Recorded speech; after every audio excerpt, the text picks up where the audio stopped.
जय श्री श्याम मित्रों। इस वीडियो में खाटू श्याम बाबा का इतिहास और महत्व के विस्तार से जानते हैं। लेकिन आगे बढ़ने से पहले श्याम बाबा का आशीर्वाद हम सब पर बना रहे, इसके लिए वीडियो को जल्दी से लाइक कर चैनल को सब्सक्राइब कर दें और कमेंट बॉक्स में जय श्री श्याम अपने शहर के नाम के साथ जरूर लिखिए। चलिए अब इस वीडियो में आगे बढ़ते हैं और श्याम बाबा का आशीर्वाद प्राप्त करते हैं। सुनते हैं श्याम बाबा की कथा। कौरव वंश के राजा दुर्योधन ने दो पांडवों को सताने और उन्हें मारने के लिए लाक्षागृह का निर्माण किया था, पर सौभाग्यवंश वे उनमें से बच निकलते हैं और वनवास में रहने लगते हैं। एक समय जब वे वन में सो रहे थे, तो उस स्थान के पास ही एक हिंडिम नामक का राक्षस अपनी बहन हिंडिमी के सहित रहता था।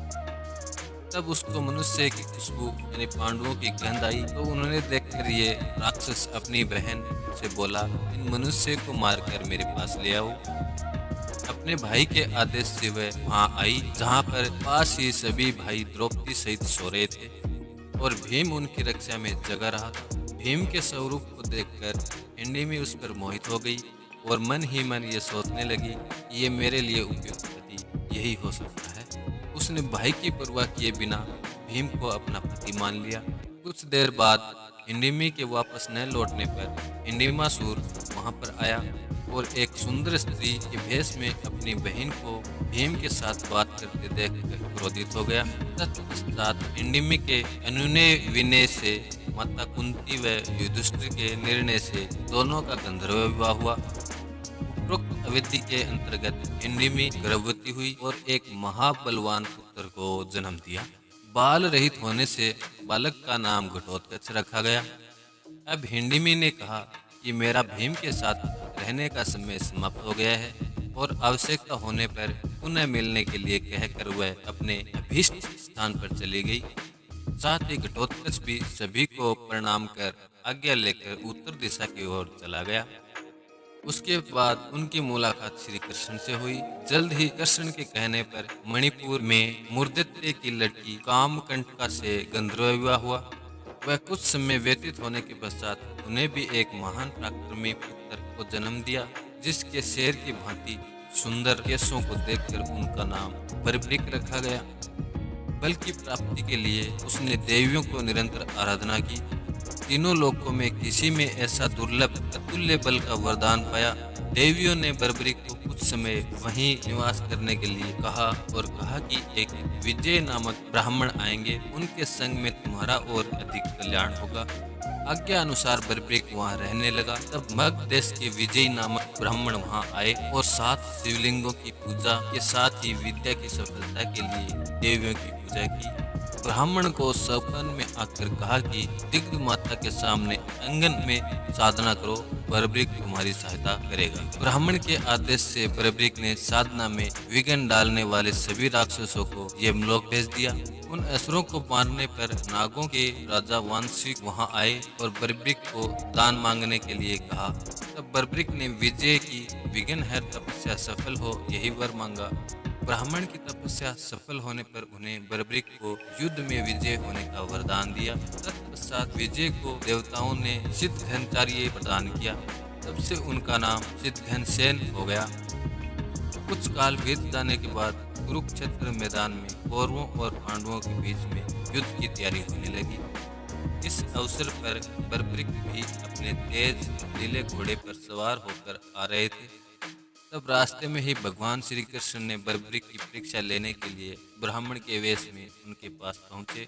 भगवान ने बर्बरिक की मन की बात जानने के लिए उनसे पूछा कि तुम किसकी ओर से युद्ध लड़ने आए हो। तब बर्बरिक ने कहा कि जो कमजोर पक्ष होगा उसकी ओर से मैं युद्ध लड़ूंगा। भगवान ने बर्बरिक से कहा कि तुम 3 बाणों से सारी सेना को कैसे नष्ट कर सकते हो। तब बर्बरिक ने कहा कि सामने वाले पीपल वृक्ष के सभी पत्ते एक बाण से ही निशान हो जाए और दूसरा उसे भेद देगा। कृष्ण ने मुट्ठी व पैर के नीचे 2 पत्ते छिपा लिए, पर देखते ही एक बाण से क्षण भर में सब पत्ते बिंद गए। तब श्री कृष्ण ने देखा वास्तव में यह एक ही बाण में सबको यमलोक भेज सकता है। तब ब्राह्मण बने श्री कृष्ण ने बरब्रिक से याचना की। तब बरब्रिक ने कहा, हे ब्राह्मण, क्या चाहते हो? तब श्री कृष्ण ने कहा कि क्या सबूत है, जो मैं मांगूंगा वह मुझे मिल जाएगा। तब बरब्रिक ने कहा, जब वचन की बात की है तो तुम प्राण भी मांगोगे तो मिल जाएंगे। तो ब्राह्मण के वेश में नटवर बोले, मुझे तुम्हारा शीश का दान चाहिए।